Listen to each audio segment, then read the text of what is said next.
Hi students, my name is Faiz Sakir. Welcome to first lesson of your history, the rise of nationalism in Europe. Europe में राष्ट्रवाद का उदय। बच्चों, इसके पहले वाले वीडियो में मैं आपको लिबरल नेशनलिज्म पढ़ा रहा था। मैंने आपको बताया था कि लिबरल नेशनलिज्म किसको कहते हैं। कुछ बाकी रह गया था जिसको आज के इस वीडियो में हम लोग कंटिन्यू करेंगे। तो चलिए स्टार्ट करते हैं। आज की इस वीडियो में हम लोग समझने की कोशिश करेंगे कि इकोनॉमिक स्फीयर में लिबरलिज्म का क्या मतलब होता है। कहता है, in the economic sphere liberalism stood for the freedom of markets.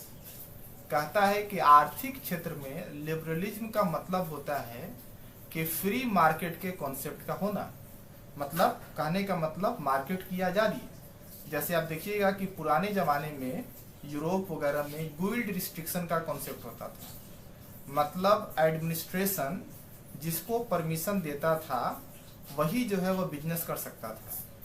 तो इकोनॉमिक स्फीयर में लिबरलिज्म का क्या मतलब था कि फ्री मार्केट के कॉन्सेप्ट का होना। मतलब जो मोनोपोली था, जो गुइल्ड रिस्ट्रिक्शन था, उसका खात्मा। And the abolition of state imposed restrictions on the movement of goods and capital. और कहता है क्या कि सरकार, स्टेट जो है वह गुड्स और कैपिटल्स के मूवमेंट में जो रिस्ट्रिक्शन लगाती थी उसका भी खात्मा। During the 19th century this was a strong demand for the emerging middle classes. कहता है क्या कि आप देखेंगे कि 19th सेंचुरी में जो नया मिडिल क्लास जो इंडस्ट्रियलाइजेशन के वक्त एग्जिस्टेंस में आया था, उसकी मेन डिमांड जो है वह यही थी। मतलब क्या मेन डिमांड थी कि फ्री मार्केट के कॉन्सेप्ट का होना, उसके अलावा जो है स्टेट जो रिस्ट्रिक्शंस लगाता है गुड्स और कैपिटल के मूवमेंट्स में, उसका खत्म हो जाना। यानी कहने का मतलब बिजनेस करने में आसानी हो। तो आप देखेंगे कि जो नया मिडिल क्लास जो था वह इन चीजों की मांग कर रहा था 19th सेंचुरी में। Let us take the example of the German-speaking regions in the first half of the 19th century. कहता है कि चलिए जर्मन भाषी जो इलाके थे first half of 19th century में, उन्हीं के एग्जाम्पल्स के जरिए से समझने की कोशिश करते हैं कि फ्री मार्केट के कॉन्सेप्ट के नहीं होने के वजह से और स्ट्रेट जो रिस्ट्रिक्शन क्रिएट कर रही थी गुड्स और कैपिटल्स के मूवमेंट में, उससे क्या क्या दिक्कत हो रहा था जो नया मिडिल क्लास जो था उसको। कहता है क्या, Napoleon's administrative measures had created out of countless small principalities और कन्फेडरेशन ऑफ 39 स्टेट्स। कहता है कि अब देखेंगे कि नेपोलियन ने जो है जो जर्मन भाषी इलाके जो थे, छोटे छोटे जो इलाके जो थे, उनका एक कन्फेडरेशन बनाया था। 39 स्टेट्स का कन्फेडरेशन बनाया था, एक संघ बनाया था, एक यूनियन बनाया था। Each of these possessed its own currency. कहता है कि ये जो 39 स्टेट्स जो थे, सबकी अपनी अलग अलग करेंसी थी। And weights and measures. और कहता है कि देखेंगे कि सबके जो है नाप तौल करने की प्रणाली जो है, मतलब नापने वेट को मेजर करने का, या आप देखेंगे कि डिस्टेंस को मेजर करने का जो तरीका जो था वो अलग अलग था। A merchant travelling in 1833 from Hamburg to Nuremberg to sell his goods would have to pass through 11 customs barrier. कहता है क्या कि 1833 में सपोज कीजिए कि कोई एक व्यापारी है और उसको अगर हैम्बर्ग से अगर न्यूरेमबर्ग जाना है अपने सामान को बेचने के लिए, तो उसको 11 कस्टम बैरियर से गुजरना होता था। And pay a customs duty of about 5% at each one of them. और कहता है कि आप देखेंगे कि हर कस्टम बैरियर पर वह 5% कस्टम ड्यूटी पे किया करता था। तो सोचिए कि जो है सामान कितना ज्यादा महंगा हो जाया करता होगा। अगर ये कस्टम बैरियर्स वगैरह नहीं होते तो एक व्यापारी जो हैम्बर्ग से न्यूरेमबर्ग जाता और जाकर वहां पर सामान को बेचता तो उसको ज्यादा मुनाफा होता। Duties were often levied according to the weight और the measurement of the goods. कहता है कि जो कस्टम ड्यूटी जो था वह जो है आप देखेंगे कि वेट और मेजरमेंट के अकॉर्डिंग लगाया जाता था। मतलब अगर आपका वेट ज्यादा है तो आपको कस्टम ड्यूटी ज्यादा देना होगा, मेजरमेंट ज्यादा है तो कस्टम ड्यूटी ज्यादा देना होगा, मेजरमेंट या वेट कम है तो कस्टम ड्यूटी आपको कम देना होगा। As each region had its own system of weights and measures, this involved time consuming calculation.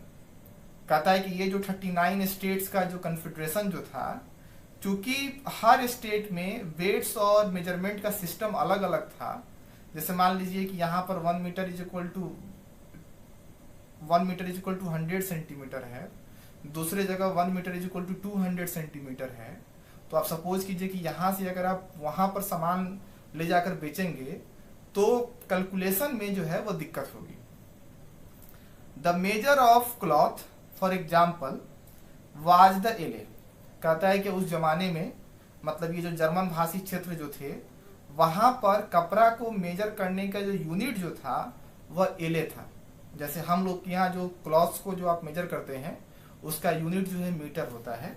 कहता है कि वहां पर कपड़े को मेजर करने का यूनिट जो है एले था, ELLE, which in each reason stood for a different length. कहता है कि ये जो एले जो था हर क्षेत्र में, मतलब जर्मन भाषी जितने भी क्षेत्र थे 39 स्टेट्स जिसका कन्फेडरेशन जो है नेपोलियन ने बनाया था, आप देखेंगे कि हर जर्मन भाषी क्षेत्र में उसका लेंथ जो है वह डिफरेंट था, अलग अलग था। An ell of textile material bought in Frankfurt would get you 54.7 centimetre of cloth. कहता है कि अगर आप फ्रैंकफर्ट में एक एले कपड़ा खरीदते हैं तो उसका मतलब हुआ कि आपको जो है 54.7 सेंटीमीटर कपड़ा मिलेगा। मतलब फ्रैंकफर्ट में 1 एले इज इक्वल टू 54.7 सेंटीमीटर था, इन मेंज 55.1 सेंटीमीटर। और कहता है कि मेंज में 1 एले इज इक्वल टू 55.1 सेंटीमीटर था। इन न्यूरेमबर्ग 65.6 सेंटीमीटर। और कहता है कि न्यूरेमबर्ग में 65.6 सेंटीमीटर, इन फायरबर्ग 53.5 सेंटीमीटर। और कहता है कि फायरबर्ग में जो है 1 एले इज इक्वल टू 53.5 सेंटीमीटर। अब सोचिए कि अगर एक व्यापारी जो है जो कि फ्रैंकफर्ट का है, अगर वह अपना सामान जो है न्यूरेमबर्ग में जाकर बेचे तो सोचिए उसको कैलकुलेशन में कितना ज्यादा वक्त लगेगा। उसके अलावा आपको कस्टम बैरियर से गुजरना होगा, वहां पर आपको कस्टम ड्यूटी जो है आपको पे करना होगा। तो मतलब सामान जो है वो महंगा हो जाएगा। तो एक तो जो बेच रहा है उसके लिए सिस्टम सही नहीं था, और दूसरा जो खरीद रहा है उसको भी सामान जो है वह महंगा खरीदना होगा। तो आप देखेंगे कि 19वीं सेंचुरी के दौरान जो नया मिडिल क्लास जो था उसका ये डिमांड था कि फ्री मार्केट का कॉन्सेप्ट हो और गुड्स और कैपिटल्स के मूवमेंट में स्टेट किसी तरह का कोई बाधा क्रिएट नहीं करे। इतनी बात समझ में आ गई।